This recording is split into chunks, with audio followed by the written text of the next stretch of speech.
رابعہ بصری رحمت اللہ علیہ کو دنیا سے گئے ہوئے 1200 سال ہو چکے ہیں، لیکن ان کا نام آج بھی زندہ ہے، رابعہ بصری۔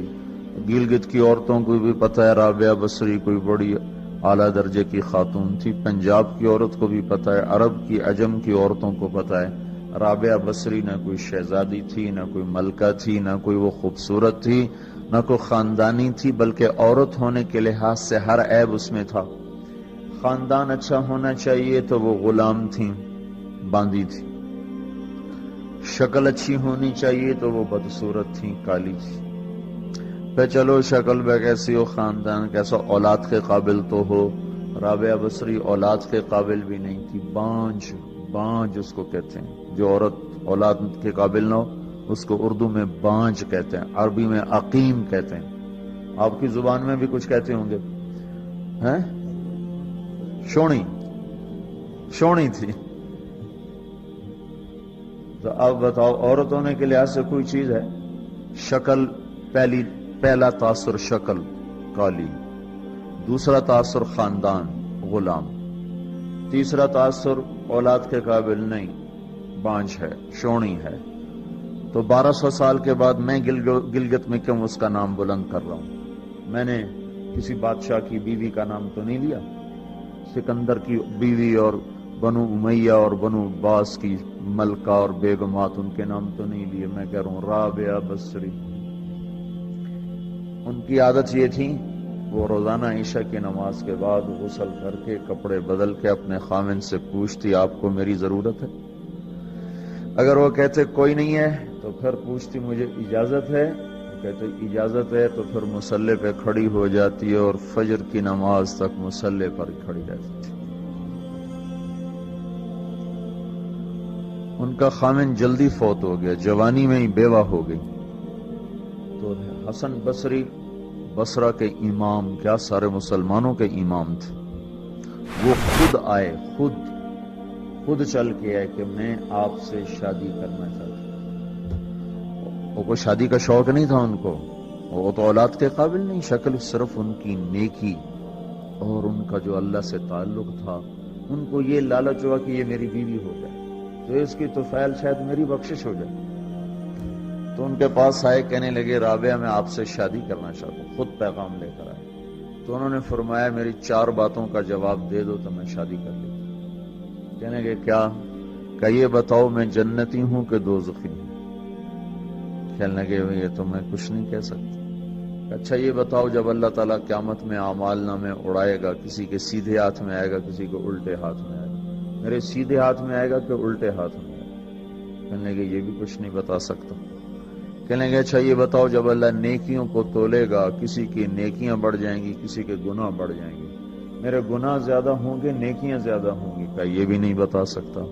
کہ اچھا یہ بتاؤ جب لوگ پل صراط سے گزریں گے، کوئی پار نکل جائیں گے، کوئی نیچے گر جائیں گے، تو میں پار نکلوں گی کہ دوزخ میں گروں گی؟ کہنے لگے یہ بھی میں نہیں بتا سکتا۔ تو پھر فرمایا اچھا جاؤ مجھے تیاری کرنے دو، مجھے ان 4 باتوں کی تیاری کرنی ہے، میرے پاس شادی کے لیے وقت کوئی نہیں ہے۔ ایک دن اٹھی، سالن پکانے کے لیے سالن ہانڈی، دیکھا تو پیاز کوئی نہیں، اب پیاز کاٹ کے ہانڈی میں ڈالا جاتا ہے۔ اب پریشان بیٹھی ہیں، نہ کوئی بیٹا، نہ بیٹی، نہ خامد، نہ بھائی، نہ کوئی خادمہ۔ تب سوچ میں پڑی پیاز کہاں سے لوں؟ اوپر سے ایک چیل اڑتی ہوئی جا رہی تھی، اس کے پنجوں میں پیاز تھا۔ جب وہ اوپر آئی ہے تو اس کے پنجے چھوٹے اور پیاز سیدھا رابعہ بصری کی گود میں آ کے گرا۔ جو ہم سے دوستی لگاتے ہیں ہم پرندوں کو ان کا خدمت گزار بنا دیتے ہیں، ہاں جو اللہ سے دوستی لگا لیتے ہیں اللہ دنیا ان کے لیے مسخر کر دیتے، اللہ دنیا ان کے پاؤں میں ڈال دیتے۔ تو جب ان کا انتقال ہوا، رات کو ان کا انتقال، تو اپنی خادمہ سے کہا بس 2-4 آدمی بلا کے مجھے جلدی سے دفن کر دو، کسی کو نہ بتاؤ، صبح لوگوں کو بتا دینا، اور مجھے کفن دینا میری وہ اس چادر میں جس میں میں تہجد پڑھا کرتی تھی۔ تو انہوں نے راتوں رات دفن کر کے صبح اعلان کیا، شور مچ گیا، ہائے کیوں بتایا، کیوں نہیں بتایا، کیوں؟ تو اگلی رات ان کی خادمہ نے ان کو خواب میں دیکھا، سبز لباس پہنا ہوا، حسن و جمال، سورج چہرے پہ چمک رہا۔ پوچھا آپ کے ساتھ کیا ہوا؟ کہا میرے اللہ نے میرے ساتھ بہت عمدہ معاملہ کیا۔ کہا آپ کی وہ چادر کہاں گئی جس میں آپ کو کفن دیا تھا؟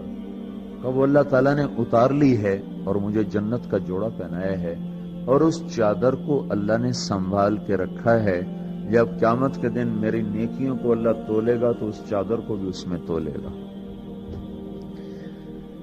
انہوں نے پوچھا منکر نکیر کا کیا ہوا؟ سوال جواب ہوتا ہے نا، منکر نکیر آتے ہیں، ان کا کیا ہوا؟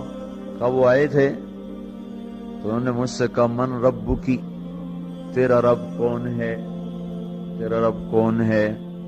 تو میں نے منکر نکیر سے کہا جس اللہ کو 40 سال نہیں بھلایا اس کو 4 ہاتھ زمین کے نیچے آ کر میں بھول جاؤں گی۔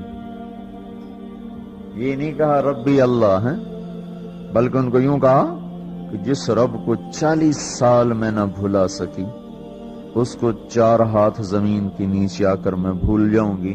تو منکر نکیر نے کہا اب اس کا آگے کیا حساب لینا، چلو بھائی واپس چلو، چلو بھائی واپس چلو۔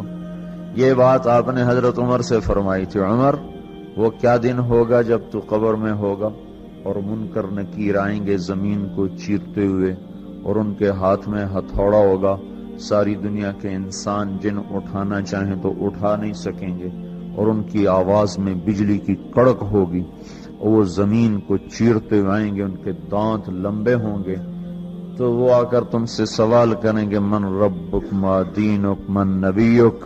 تو حضرت عمر کہنے لگے یا رسول اللہ میرے ہوش ٹھیک ہوں گے؟ جیسے میں اب بیٹھا ہوں میں ایسے ہوں گا؟ تو ہمارے نبی نے فرمایا ہاں تو ایسے ہی ہوگا جیسے تو اب بیٹھا ہوا ہے۔ تو کہنے لگے پھر میں اچھی طرح ان سے نمٹ لوں گا۔ تو جبریل آئے، کہنے لگے یا رسول اللہ ہم دیکھ رہے ہیں آگے کہ عمر کو جب قبر میں ڈالا جائے گا اور آ کر منکر نکیر ان سے سوال کریں کہ مر ربک، تو یہ کہیں گے ربی اللہ فمن ربکما، میرا رب تو اللہ ہے، تم بتاؤ تمہارا رب کون ہے؟ میرا دین تو اسلام ہے، تم بتاؤ تمہارا دین کیا ہے؟ تو وہ منکر نکیر کہیں گے عجیب بات ہے، ہم تمہارا حساب لینے آئے کہ تم ہمارا